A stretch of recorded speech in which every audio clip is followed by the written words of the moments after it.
ये कहानी है विष्णुपुर में रहने वाले धर्मा की। गरीबी ने हाथ तोड़ रखे थे, पर फिर भी वह खुश था। 2 वक्त का खाना और सुकून था, पर यह सुकून ज्यादा दिनों तक नहीं रह सका। शादी के कुछ महीनों बाद ही एक दुर्घटना में उसने अपना एक पैर गंवा दिया था।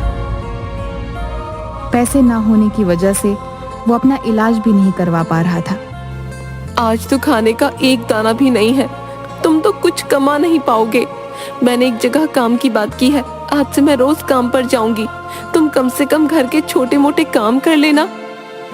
ऐसे में सुशीला अब रोज काम पर जाने लगी। एक दिन वो अपने घर में बैठा खाना बना रहा था कि उससे मिलने के लिए उसका एक दोस्त घर पर आया। धर्मा कैसा है? तबीयत ठीक है तेरी? हाँ बस ठीक ही हूँ। तू बता कैसा चल रहा है आजकल? सब ठीक। तुझसे मिलने का मन था तो सोचा आ जाऊं। आ जाया कर, वैसे भी मैं अकेला ही रहता हूँ घर पर। मेरी पत्नी तो शाम को आएगी। अकेले बैठे बैठे कुछ नहीं होता, तो तुझसे बात ही कर लिया करूंगा। धर्मा तुझसे एक बात कहूं? हाँ हाँ बोल। देख बुरा मत मानना, पर तेरी बीवी तेरे अपाहिज होने का फायदा उठाकर बाहर काम का बहाना बनाकर जाती है। पर तुझे पता भी है कि वो बाहर जाकर क्या करती है? साहिल ऐसे मत बोल। मेरी पत्नी मुझ जैसे अपाहिज के साथ अब भी रह रही है। मैं बाहर जाकर काम नहीं कर सकता, इसलिए तो वो काम कर रही है ना। काम करती है? भाई वो काम नहीं करती, मैंने उसे किसी और के साथ देखा है। अगर तुझे भरोसा नहीं है तो मैं तुझे दिखा सकता हूँ। ठीक है चल। और अपनी बैसाखी के सहारे धीरे धीरे चलने लगता है। साहिल भी उसकी मदद करता है। फिर वो उसे लेकर घर की तरफ चला जाता है और बोलता है, मैं रोज उसे इस घर से किसी आदमी के साथ निकलते हुए देखता हूँ। तू यहीं रुक। कौन है? जे काम था। वो औरत दरवाजा खोलती है तो सामने धर्मा और साहिल को देखकर हैरान रह जाती है। ये धर्मा की पत्नी सुशीला थी। वो उसे देखकर हैरानी से बोली, आप यहाँ क्या कर रहे हैं? धर्मा खुद हैरान था। वो गुस्से से उसे घूर रहा था और सुशीला के पीछे से आते हुए वो आदमी बोला, कौन है सुशीला? अच्छा तुम हो सुशीला के पति? हाँ हाँ बताया था उसने, तुम अपाहिज हो, बिना सहारे के चल नहीं सकते। धर्मा की आंखों से आंसू बहने लगे। वो कुछ नहीं बोला, बस चुपचाप रोते हुए अपनी पत्नी को देखता रहा। तो वो बोली, रोना बंद करो और जाओ यहाँ से। तुम्हें झेलते झेलते थक गई हूँ मैं। एक अपाहिज के साथ रहना कितना मुश्किल होता है, पर अब मैं तुम्हारे साथ नहीं रहूंगी। मैं बिलुआ से शादी करूंगी। जाओ यहाँ से, अपने इस टूटे पैर का इलाज तो करा नहीं सकते और बड़े आए। साहिल धर्मा को अपने साथ घर ले आता है। आज धर्मा ने बहुत प्यार से और अपने बचाए पैसों से सुशीला के लिए समोसे बनाए होते हैं। सोचा था थक कर आएगी तो दोनों साथ मिलकर प्यार से बातें करते हुए खाएंगे, पर अब धर्मा का कोई ऐसा इरादा नहीं था। उसने वो समोसे साहिल को देते हुए कहा, मेरा तो दिल अब कुछ भी करने का नहीं कर रहा। किसी लायक नहीं हूं मैं, पर अन्न का अपमान नहीं कर सकता, इसलिए ये तुम खा लो। धर्मा ऐसा मत बोल। अगर उस औरत को तेरे साथ नहीं रहना, इसका मतलब ये नहीं कि तू किसी लायक नहीं है। पर सच यही है कि मैं कुछ नहीं कर सकता। मुझ जैसा अपाहिज भला क्या करेगा, जो बिना सहारे के चल तक नहीं सकता। तू कितना पागल है। इतना अच्छा हुनर है तेरे पास, जादू है तेरे हाथों में, और तू कहता है कि तू किसी लायक नहीं है। क्या मतलब? हुनर? मैं कुछ समझा नहीं। अरे तेरे समोसे की बात कर रहा हूं। मैंने आज से पहले इतने अच्छे समोसे कभी नहीं खाए भाई। पर मैं तो ऐसे ही बनाता हूं। तो तू एक काम क्यों नहीं करता? तू समोसे का छोटा सा ठेला शुरू कर दे। तू मजाक कर रहा है? मेरे पास रात का खाना बनाने के पैसे नहीं हैं, और तू बोल रहा है मैं समोसे बेचना शुरू कर दूं। पैसे कहां से लाऊं? अरे पागल, तू पैसों की फिक्र क्यों करता है? तुझे बुरा ना लगे तो इस काम को हम दोनों एक साथ कर सकते हैं। तू बाहर जा नहीं सकता, पर समोसे बना सकता है। तो तू समोसे बना कर देना और मैं बेच दिया करूंगा, और तुझे सामान भी ला कर दूंगा। धर्मा उसकी बात सुन बहुत खुश हो जाता है। एक तरफ पत्नी ने धोखा दिया था और दूसरी तरफ दोस्त इतना साथ दे रहा था। मैं अभी बाजार जाकर तेरे लिए सामान लेकर आता हूँ। हम कल से ही ये काम शुरू करेंगे। ठीक है साहिल।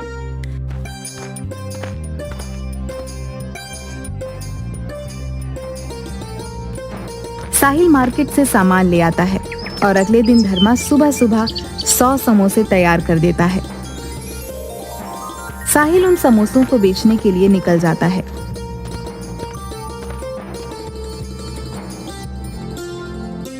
आधे ही दिन में सारे समोसे बिक गए थे और इससे उसे फायदा भी हुआ था।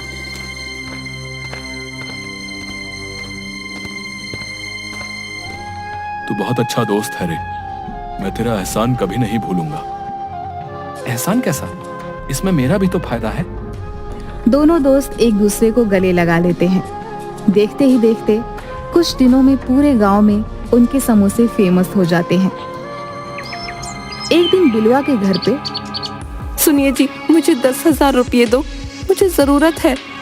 अरे अभी कल ही तुम्हें 4,000 दिए, वो कहाँ गए जो अब 10,000 तुम्हें और चाहिए? वो खर्च हो गए, मैं नई साड़ियाँ ले आई थी। अरे प्राइवेट नौकरी करता हूँ मैं, कहीं का सेठ नहीं हूँ। अच्छा जी, शादी करने से पहले तो बहुत डींगे मारते थे, रानी बनाकर रखूंगा, बस 4 दिन में हवा निकल गई। जैसे तुम इससे पहले तो सूरत के किसी हीरा व्यापारी के यहाँ पटरानी थी ना, जो ऐश परस्ती यहाँ खोज रही हो। भूल जाओ सब, समझी? 1 रुपया नहीं दूंगा अब। ऐसे कैसे नहीं दोगे? शादी करके लाए हो, खर्चे तो उठाने पड़ेंगे। बिलवा गुस्से में परेशान होकर चला जाता है।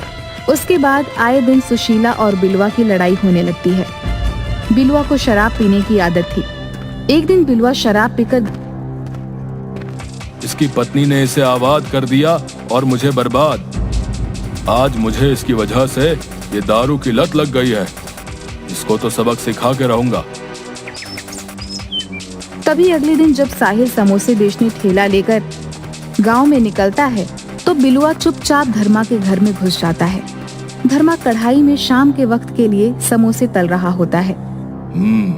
इस लंगड़े की चटनी में आज ये फिनाइल की पूरी बोतल उड़ेल दूंगा, जिससे इसकी इस गांव से छुट्टी हो जाएगी। और कल से मैं बनाऊंगा समोसे, बिलवा के समोसे। हाँ, और इतनी कमाई तो हो जाएगी कि अपनी पत्नी को संभाल सकूंगा। नहीं तो लोग कहेंगे लंगड़े की तरह बिलवा भी इसे संभाल नहीं पाया। नहीं नहीं, ऐसा बिल्कुल नहीं होगा।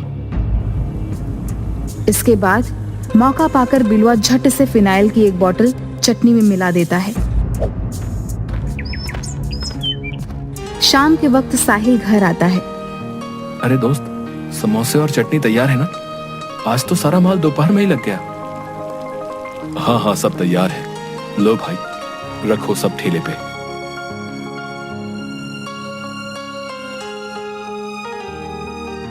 समोसे खाओ, गर्मा गर्म समोसे। आओ भाई, धर्मा के मशहूर समोसे खाओ। अरे भाई रुको जरा, मुझे स्कूल के बच्चों के पार्टी के लिए 50 समोसे चाहिए। हो जाएंगे क्या? हाँ हाँ, क्यों नहीं, अभी लो श्रीमान। साहिल झट से समोसे गिनकर पैक कर देता है। लीजिए सर, आपके समोसे तैयार हैं और साथ में चटपटी चटनी भी। धन्यवाद भाई, ये लीजिए आपके पैसे।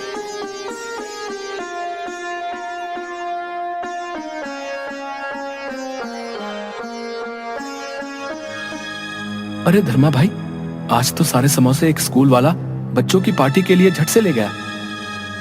क्या बात है, तुम्हारी और मेरी मेहनत रंग लाई है दोस्त। भगवान करे सब बढ़िया ही हो।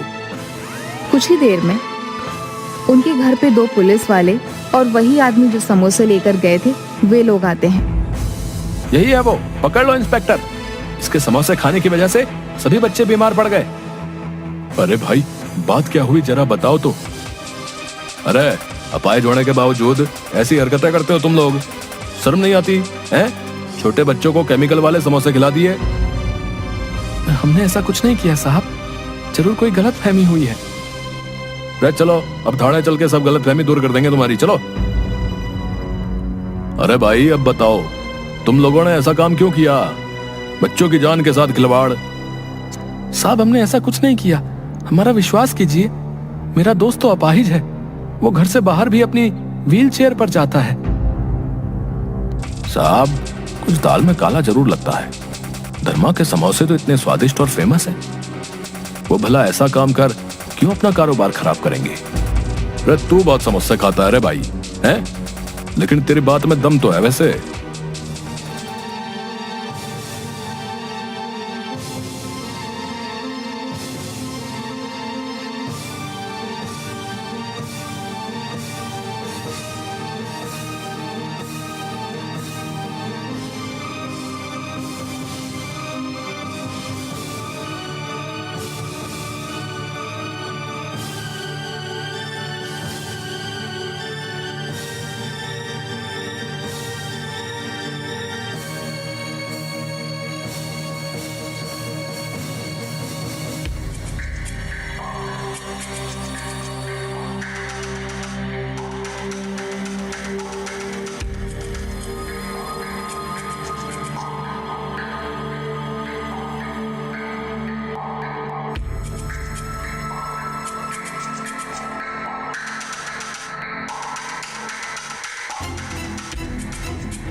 अब अपनी पहली पत्नी के घर का पता बताओ जरा, तहकीकात करनी है। और तुम जाओ अपने घर, जरूरत पड़ने पर थाने आना होगा। उसी शाम बिलवा समोसे बनाने की सामग्री लेकर और शराब के नशे में चूर घर आता है। सुशीला, इधर आ, अभी जल्दी से गर्मा गर्म समोसे बना, हम आज से समोसे बेचेंगे। आपका दिमाग ठिकाने है कि नहीं? मुझे नहीं आते समोसे बनाने। एक झापड़ में बत्ती से निकाल लूंगा तेरी। तेरे लिए मैंने उस धर्मा का धंधा बंद करवाया और तू अब समोसे नहीं बनाएगी? ले, अब तेरा देख क्या हाल करता हूँ।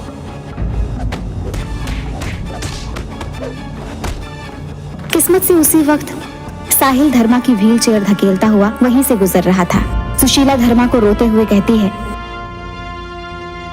मुझे माफ कर दो धर्मा, मैंने तुम्हारे साथ बहुत गलत किया। तुमने तो कभी मुझ पर हाथ भी नहीं उठाया था, पर मैंने तुम्हारे साथ जो किया, भगवान मुझे उसकी सजा दे रहा है। मुझे माफ कर दो धर्मा, मुझे माफ कर दो। अरे उससे क्या माफी मांग रही है? इधर आ, तुझे मजा चखाता हूँ। जो तुमने किया उसकी सजा तुम्हें मिल चुकी है, और अब बिलवा जो तुम्हारे साथ कर रहा है उसे उसकी सजा मिलेगी। हेलो पुलिस स्टेशन, यहाँ पर एक शराबी आदमी अपनी बीवी को मार रहा है, आप आकर उसे अरेस्ट कर लीजिए। सुशीला, तुम चिंता मत करो, पुलिस अभी आती ही होगी इसे अरेस्ट करने। तुम बिल्कुल मत घबराओ, वो अब तुम्हारा कुछ नहीं बिगाड़ पाएगा। तुम धन्य हो धर्मा, तुम धन्य हो। जिस औरत ने तुम्हारे साथ इतना बुरा किया, तुम आज उसे ही बचा रहे हो। मैं जाने किस मुंह से तुमसे माफी मांगू। तुमने अपनी गलती स्वीकार की, ये बहुत है।